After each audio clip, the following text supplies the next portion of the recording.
तो ये कहानी शुरू होती है एक एक लोरी से। वही लोरी जो माँ अपने बच्चों को सुलाने के लिए गाती है। लेकिन यहाँ यही लोरी एक कभी न खत्म होने वाले एक भयानक सपने की वजह बन गई। और ये शब्द है साहिल की, जिसने ये सब कुछ अपनी आंखों से देखा। सोचिए, कैसे कोई सुकून देने वाली चीज, कोई धुन, डर का सबसे बड़ा कारण बन सकती है। ये जो कहानी है ना, ये हमारे ही एक सब्सक्राइबर साहिल के साथ हुए एक बहुत ही डरावने अनुभव पर आधारित है। तो चलिए शुरू से शुरू करते हैं। इस कहानी की शुरुआत किसी डर या खौफ से नहीं, बल्कि दोस्ती से होती है। बस एक रोड ट्रिप मनाली के लिए। तो इस कहानी में है 4 दोस्त। साहिल, जो हमें ये पूरी कहानी सुना रहे हैं, उनके साथ हैं चिराग और अरुण, और उनका एक और दोस्त है समय। ये तीनों, साहिल, चिराग और अरुण, अपने दोस्त समय का मन हल्का करने के लिए, उसे बहलाने के लिए मनाली ले जाने का एक प्लान बनाते हैं। अब देखिए, इस ट्रिप का मकसद सिर्फ घूमना फिरना नहीं था। असल में कुछ महीने पहले ही समय के छोटे भाई की एक बहुत ही दुखद मौत हो गई थी, और वो उस सदमे से बाहर नहीं आ पा रहा था। समय, जो कभी पार्टियों की जान हुआ करता था, हर महफिल में रौनक ले आता था, वो अपने भाई के जाने के बाद से एकदम खामोश हो गया था। उसके भाई का एक स्कूल ट्रिप पर बहुत ही भयानक एक्सीडेंट हो गया था। तो ट्रिप का तीसरा दिन था, सब कुछ ठीक चल रहा था। इन दोस्तों ने फैसला किया कि चलो आज मशहूर रोहतांग पास चलते हैं। और बस यहीं से उनका ये खुशनुमा सफ़र एक बहुत ही डरावने रास्ते पर मुड़ जाता है। जैसे ही वो लोग होटल से निकल रहे थे, तो रिसेप्शनिस्ट ने उन्हें यूं ही रोककर कहा, सर, एक सलाह है। कोशिश करना कि रोहतांग से शाम 6 बजे से पहले पहले वापस आ जाओ। सुनने में तो ये एक दोस्ताना सलाह थी, लेकिन इसमें कुछ तो अजीब था। उसने आगे बताया कि रोहतांग का मतलब ही होता है लाशों का ढेर, मतलब मौत की घाटी। वो बोला कि यहाँ के लोग शाम 6 बजे के बाद अपने घरों में ताला लगा लेते हैं, बाहर नहीं निकलते। उनका मानना है कि रात में दर्रे पर एक ऐसी आत्मा घूमती है जो रात में सफर करने वालों को अपना शिकार बनाती है। खैर, इन चारों दोस्तों ने उसकी बात को हंसी में उड़ा दिया। उन्हें लगा कि ये बस टूरिस्ट्स को डराने के लिए बनाई गई एक लोकल कहानी है, और बस वो लोग बेपरवाह होकर गाने गाते हुए अपनी मस्ती में आगे बढ़ गए। और अब बात करते हैं उनकी वापसी की। जब वो दर्रे से वापस लौट रहे थे, तब तक रात हो चुकी थी और चारों तरफ घना, बहुत घना कोहरा छा गया था। ऊपर उन्हें पता ही नहीं चला कि कब 4 घंटे बीत गए। जब उन्होंने वापस जाने का फैसला किया, तो अंधेरा और कोहरा दोनों ही बहुत बढ़ चुके थे। रात के 9:15 बज रहे थे। पूरा का पूरा पास एकदम सुनसान था। विजिबिलिटी तो लगभग 0 थी।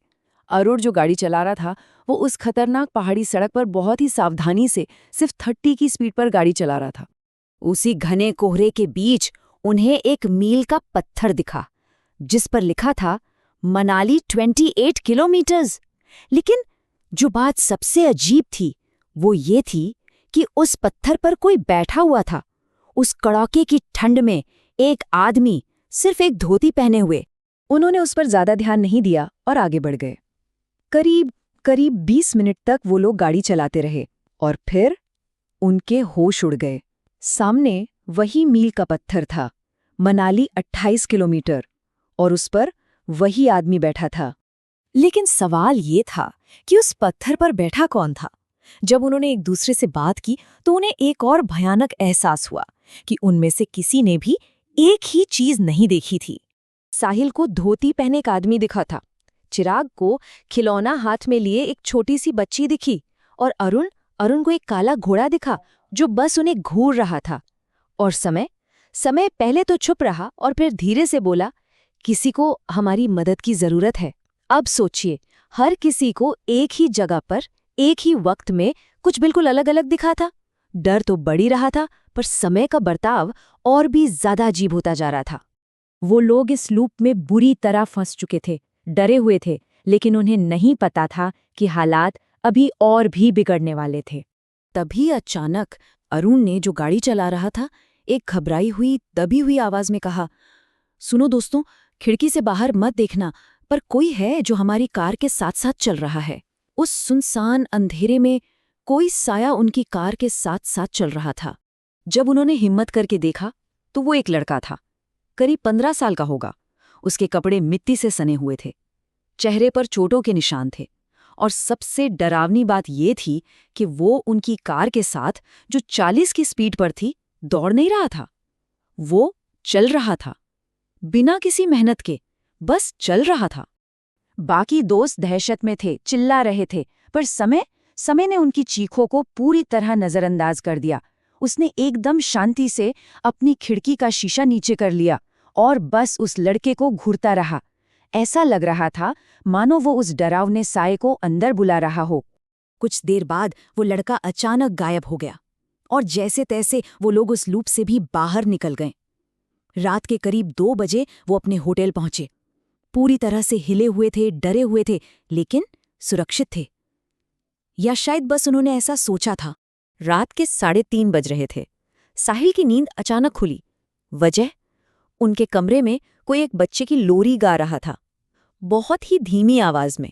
जब साहिल ने उठकर देखा तो वो नज़ारा, वो बहुत ही खौफनाक था। समय जाग रहा था। वो आईने में अपने ही अक्स को देखकर वो लोरी गा रहा था। उसकी आंखें एकदम खून की तरह लाल थीं। उसकी गर्दन पर अजीब से निशान बने हुए थे, जैसे कोई उसका गला घोंट रहा हो, और उसके चेहरे पर एक छोटी सी, बहुत ही अजीब सी मुस्कान थी। ये देखकर बाकी दोस्त भी जाग गए और डर के मारे कमरे से भागने लगे। जैसे ही वो बाहर निकले, समय उनकी तरफ मुड़ा और एक मासूम बच्चे की आवाज में उसने एक सवाल पूछा, अगर मैं रात को तुम्हारी खिड़की पे दस्तक दूं, तो तुम खिड़की खोल के मेरी मदद करोगे ना? और ये कहते ही वो बेहोश होकर गिर पड़ा। अब दोस्तों को पूरा यकीन हो चुका था कि समय पर उस दर्रे की आत्मा का साया है। उन्हें पता था कि अब उन्हें मदद की जरूरत पड़ेगी। अगली सुबह ही वो लोग समय को एक स्थानीय पंडित जी के पास ले गए। पंडित जी ने देखते ही बता दिया कि एक आत्मा ने समय पर काबू कर लिया है और वो आत्मा समय के मरे हुए भाई का रूप लेकर आई है। फिर पंडित जी ने झाड़ फूंक और पूजा पाठ शुरू किया और उसी अनुष्ठान के दौरान समय ने जोर से उल्टी की, एक अजीब सा गाढ़ा काला तरल पदार्थ। उस उल्टी के बाद वो आत्मा समय को छोड़कर चली गई। समय तो पूरी तरह से ठीक हो गया। कमाल की बात यह है कि उसे उस रात की कोई भी बात याद नहीं रही, लेकिन वो अनुभव और खास तौर पर आईने के सामने गाई जा रही वो लोरी, उसकी आवाज आज भी साहिल को चैन से सोने नहीं देती। वो लोरी आज भी उसके कानों में गूंजती है।